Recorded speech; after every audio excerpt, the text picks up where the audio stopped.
ಮಾಧ್ಯಮ ಮಿತ್ರರಿಗೆ ಮೊದಲನೇದಾಗಿ MP ಚುನಾವಣೆ ಮುಗಿದಿದೆ. ಸೋಲು ಗೆಲುವಿನ ಪ್ರಶ್ನೆ ಅಲ್ಲ. ನಮಗೂ ಕೂಡ ಸಾಕಷ್ಟು ಮತದಾರರು ವೋಟ್ ಹಾಕಿದ್ದಾರೆ.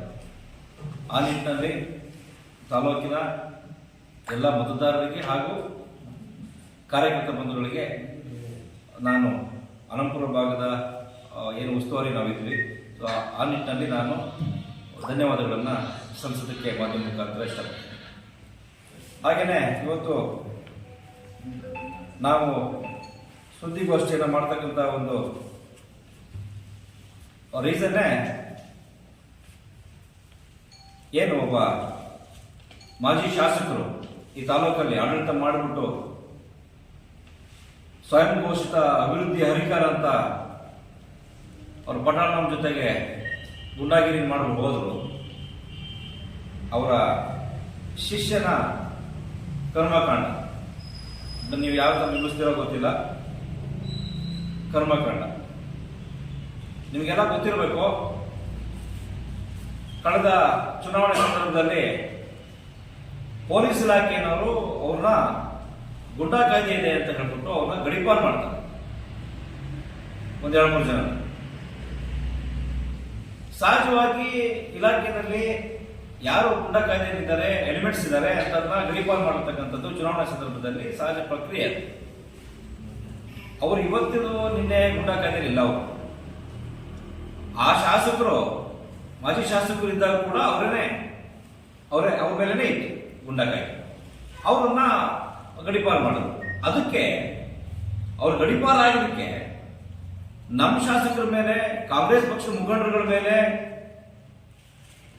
ಒಬ್ಬ MP ಅವ್ರನ್ನ ಹಿಡ್ಕೊಂಡು ಈ ಮಾಜಿ ಶಾಸಕರು, ಇಲ್ಲಿನ ಬಿಜೆಪಿ ಮುಖಂಡರುಗಳು DC ಆಫೀಸ್ ಹತ್ರ ಹೋಗ್ಬಿಟ್ಟು ಸ್ಟ್ರೈಕ್ ಮಾಡ್ತಾರೆ. ನೀವು ನಾಚಿಕೆ ಆಗಬೇಕು. ನೀವು ಯಾರ ಬಗ್ಗೆ ಸ್ಟ್ರೈಕ್ ಮಾಡಿದ್ರಿ? ಯಾರು ನಿಮ್ಮ ಮುಖಂಡ ಅಂತ ಹೇಳ್ಕೊಡ್ರಿ? ಪ್ರಧಾನ ಕಾರ್ಯದರ್ಶಿ, ಜಿಲ್ಲಾ ಪ್ರಧಾನ ಕಾರ್ಯದರ್ಶಿ ಅಂತ ಹೇಳ್ಕೊಡ್ರಿ. ಯಾರು ನಗರ ಕಾರ್ಯದರ್ಶಿ ಅಂತ ಹೇಳ್ಕೊಡ್ರಿ. ಒಬ್ಬ OC ಆರ್ಸ್ 18-19 ಕೇಸ್ ಇದ್ದಾವೆ. ಅಂಥವನ್ನ ನೀವು ಡಿಫೆಂಡ್ ಮಾಡ್ತೀರಿ ಅಂದ್ರೆ ನಿಮ್ಮ ರಾಜಕಾರಣ ಎಷ್ಟು ಕೆಳಮಟ್ಟದಲ್ಲಿದೆ, ನೀವೆಷ್ಟು ರಾಜ್ಯಗಟ್ಟ ರಾಜಕಾರಣ ನಡೆಸಿದ್ರಿ ಅನ್ನೋದಕ್ಕೆ ಜ್ವಲಂತ ಉದಾಹರಣೆ ಇದೆ. ಸ್ವಾಮಿ ಜೈಲಿಗೆ ಹೋಗಿರೋದು ಬೇರೆ ಯಾರು ಅಲ್ಲ, 2 ಹೆಣ್ಮಕ್ಳು ಜೀವನ ಹಾಳು ಮಾಡಿ ಬ್ಲಾಕ್ ಮೇಲ್ ಮಾಡಿ, ನಾವು ಹೇಳ್ತಕ್ಕಂಥದ್ದಲ್ಲ, ಪೇಪರ್ ಬಂದಿರೋದು, ಮಾಧ್ಯಮದಲ್ಲಿ ಬಂದಿರ್ತದ್ದು. ಲೈಂಗಿಕ ದೌರ್ಜನ್ಯ, ಮಾಜಿ ಸಚಿವರು, ಮಾಜಿ ಶಾಸಕರ ಆಪ್ತ ಜೈಲ್ಪಾಲ್ ಅಂತ ಬಜರಂಗ ದಳದವ್ರು ಹೇಳಿದಾಕಿದ್ರು. ಎಲ್ಲಿ ಬಜರಂಗ ದಳ ವಿಶ್ವ ಪರಿಷತ್ ಅವರು ತಗೊಂಡಲ್ಲಿ ಅನಂತಪುರದ ತಾಲೂಕದಲ್ಲಿ ಕಾರ್ಗದಲ್ಲಿ ಹೇಳಿದ್ದಾರೆ. ಯಾರನ್ನ? ಇವ್ರ ಶಿಷ್ಯನ್ನೇ. ನಿಮ್ ಬಿಜೆಪಿ ಹೇಳ್ಕೊಳ್ಳೋದಿದೇನಾ? ನಿಮ್ಮ ಪಕ್ಷದಲ್ಲಿ ಇದೆನಾ? ನೀವು ಒಬ್ಬರಲ್ಲ, ಮಂತ್ರಿ ಆದಾಗ ಇಡೀ ಜಿಲ್ಲೆಗೆ ಮುಜರಾಯಿ ತಂದವನು ಗುರು, ಅವನ ಶಿಷ್ಯ ಕೂಡ ಅದನ್ನೇ ಕೆಲಸ ಮಾಡಿದ್ದಾರೆ. ಅದನ್ನ ಹೇಳ್ತಾರಲ್ಲ, ತಾಯಿಯಂತೆ ಶೀಲ, ನಾಯಿಯಂತೆ ಬಾಲ ಅಂತ. ಗುರುವಿಗೆ ತಕ್ಕಂತೆ ಶಿಷ್ಯ. ಇವ್ರು ಲೀಡರ್ಗಳು ಹೇಳ್ಕೊಳಕ್ ಹೋದ್ರೆ ಮತ್ತೆ ದೊಡ್ಡವರೆಲ್ಲ ಇದ್ದಾರೆ. ಮತ್ತೆ ಪೋಷಕ ಕಾಯ್ದೆನೂ ಮೊನ್ನೆ ಯಾರ ಮೇಲೆ ಆಗಿತ್ತು, ನಾವು ಅವ್ರ ಬಗ್ಗೆ ಮಾತಾಡೋ ದೊಡ್ಡ ಲೀಡರ್ ಅಲ್ಲ. ಆದ್ರೆ ನಾಚಿಕೆ ಆಗ್ಬೇಕು. ಇವರು ನಮ್ಮ ಶಾಸಕರ ಬಗ್ಗೆ ದೇಶದ ರಾಜಕಾರಣ, ನಮ್ಮ ಶಾಸಕರ ಬಗ್ಗೆ ಅವಹೇಳನಕಾರಿಯಾಗಿ ಮಾತಾಡ್ತಕ್ಕಂಥದ್ದು. ಇದನ್ನ ನಾವು ಕಾಂಗ್ರೆಸ್ ಪಕ್ಷ, ಈ ಸಾಗರ ತಾಲೂಕಿನ ಜನತೆ, ಒಬ್ಬ ಮಹಿಳೆಗಾಗಿರೋ ಅನ್ಯಾಯನ ಖಂಡಿಸುತ್ತೆ. ನಾವೆಲ್ಲರೂ ಸೇರಿ ಖಂಡಿಸ್ತೀವಿ ಇದನ್ನ. ಜೊತೆಗೇನೆ ಸೋಷಿಯಲ್ ಮೀಡಿಯಾದಲ್ಲಿ ಅವನಿಗೆ ಧೈರ್ಯ ಇಲ್ಲ. ಅವನಿಗೆ ಆ ರೇಂಜಿಗೆ ಒಂದು ಹೊರಗಡೆ ಬಂದ್ಬಿಟ್ಟು ಮಾತಾಡೋಂಥದ್ದು ಇದು ಇಲ್ಲ. ಯಾಕಂದ್ರೆ ಅವನು ಬರೀ ಇದೇ ತರದ್ದು. ಈಗ ಅವನು ಹೇಳ್ತಾರಲ್ಲ, ಈ ನಸುಗುನ್ನಿ ಅಂತ, ಆ ತರದ ಅವನು ಹುಟ್ಟು ಪೂರ ಜೀವನ ಪೂರ್ತಿ ಅವ್ನು ಏನ್ ಮಾಡ್ಕೊ ಬಂದ ಏನದಲ್ಲ ಎಲ್ಲ ಹಿಸ್ಟ್ರಿ ಗೊತ್ತಿದೆ ನನಗೆ. ಬೆಂಗಳೂರಾಗ ಏನ್ ಮಾಡ್ದ, ಏನ್ ಕೊಡ್ಬಂದ ಅಂತ. ಅವನು ನಾವುಗಳು ಮುಖಂಡರುಗಳು ನಮ್ಮ ಶಾಸಕರ ಜೊತೆಗೆ ಹೋಗ್ಬಿಟ್ಟು ಯಾರೋ ದೇವಸ್ಥಾನ ಕಾರ್ಯಕ್ರಮಕ್ಕೆ ಹೋಗ್ಬಿಟ್ಟು ಒಂದು ಫೋಟೋ ಹಾಕಿ ಅದಕ್ಕೆ ಹಾಕಿ ಬರ್ತಾನೆ, ಕೊಲೆಗಾಡುತ್ತಿದ್ದಾರೆ ಅಂತ. ಯಾರು ಕೊಲೆ ಹೇಳಿದ್ರು ಸ್ವಾಮಿ? ನಿಮ್ಮ ಪಕ್ಷದವರ ಒಬ್ಬ ಬ್ರಾಹ್ಮಣ ಪಾಪ ಅವನು ಎಲ್ಲೋ ಅಧ್ಯಕ್ಷ ಆಗಿದ್ದ ಉಪಾಧ್ಯಕ್ಷ ಆಗಿದ್ದ ಅಂತ ಅವ್ನ ಹೆಂಡತಿ ಮಕ್ಳು ಎದುರುಗಡೆ ಅವನು ಹೊಡಿತಿದೆಯಾ, ಆ ಹೆಂಡತಿ ಮಕ್ಕಳಿಗೆ ಹೊಡಿತಿರಲ್ಲ, ಒಳಗಡೆ ಯಾರು ಕೇಸ್ ಆಗೋದಾಗ 1 ವರ್ಷ ಕಾಯಿಸಿದ್ರಲ್ಲ, ಇಲಾಖೆನ ದುರ್ಬಳಕೆ ಮಾಡ್ಕೊಂಡ್ರಲ್ಲ, ಯಾರು ಹೋಗ್ಲಿ? ರೋಡಿಸಮ್ ಮಾಡಿದಾರೆ ಯಾರು? ರೋಡಿ ಹೆಲ್ಮೆಟ್ಸ್ ತೋರಿಸ್ತಾರೆ ಈ ತಾಲೂಕು. ನಾಚಿಕೆ ಆಗ್ಬಾರ್ದ? ಇವನು ಬರೀತಾನೆ ಸೋಷಿಯಲ್ ಮೀಡಿಯಾದಲ್ಲಿ ಕೊಲೆಗಳಿದ್ರು ಅವ್ರನ್ನ ಶಾಸಕರ ಜೊತೆಗೆ ಇಟ್ಕೊಂಡಾರೆ ಅಂತ. ಇವನು ಯಾವ ಹೇಳೋದಕ್ಕೆ? ಇವನು ಯಾರು? ನಮ್ಮ ಪಾರ್ಟಿನಲ್ಲಿ ನಾವಿದ್ದೀವಿ, ನಮ್ಮ ಒಂದೇ ಒಂದು ಇದು ತೋರಿಸ್ತೀವಿ. ಅವ್ನು ಯಾರೋ ಒಬ್ಬರಿಗೆ ಅವಕಾಶ ಹಾಕಿರೋದಾಗೆ ಅವ್ರು ಕೆಟ್ಟ ಮಾತಾಡಿದ್ದಾಗಲಿ ತೋರಿಸ್ತೀವಿ. ಇವನು ನಮ್ಮ ಬಗ್ಗೆ ಹೇಳ್ತಾನೆ. ಇವನು ಯಾರಿಗೆ ಬೇಕಾದ್ರೂ ಬಗ್ಗೆ ಹಿಡಿತಾನೆ. ಅಲ್ಲೋಗಿ MP ಹೋಗಿ ಹಿಡಿತಾನೆ ಬಕೆಟು, ಇಲ್ಲಿ ಬಂದ್ಬಿಟ್ಟು ಇವ್ನು ಕೆಲಸ ಕಾರ್ಯ ಬಗ್ಗೆ ಇಲ್ಲಿ ಎಲ್ಲೂ ಬಂದ್ಬಿಟ್ಟು ಬಗ್ಗೆ ಹಿಡಿತಾನೆ. ಇವನು ಯಾವ ಪಕ್ಷದಲ್ಲಿ ಇದನ್ನು ಏನೋ ಅವನಿಗೆ ಗೊತ್ತಾಗುತ್ತೆ.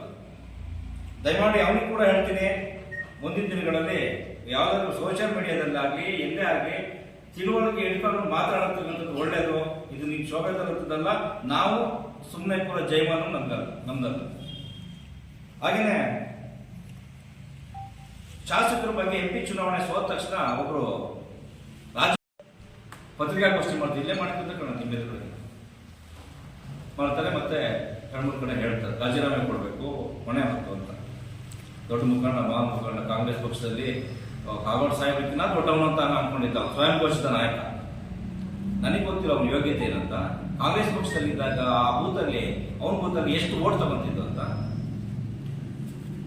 ಅವನೇ ಒಂದು ಹೇಳ್ತಾರೆ ನಮ್ಮ ಶಾಸಕರ ಬಗ್ಗೆ, ನೀವು ರಾಜೀನಾಮೆ ಕೊಡಬೇಕು, ನೀವೇ ಹೊಣೆ ಹೊತ್ತು ರಾಜೀನಾಮೆ ಕೊಡಬೇಕು ಅಂತ ಹೇಳ್ತಾರೆ.